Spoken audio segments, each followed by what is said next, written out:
ஓம் ஸ்ரீ அன்னை வாராகி போற்றி. ஓம் ஸ்ரீ பூமி தாயே போற்றி. ஓம் ஸ்ரீ தாயே வாராகி போற்றி.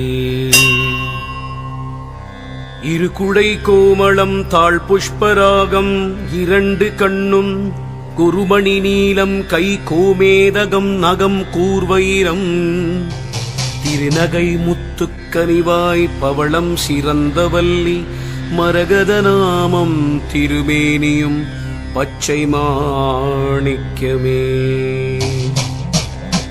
தேராத வட்டம் முக்கோணம் ஷட்கோணம் துலங்கு வட்டத்து ஈராரிதழ் இட்டு ரீங்காரம் உள்ளிட்டது நடுவே ஆராதனை செய்து அர்ச்சித்து பூஜித்தபடி பணிந்தால்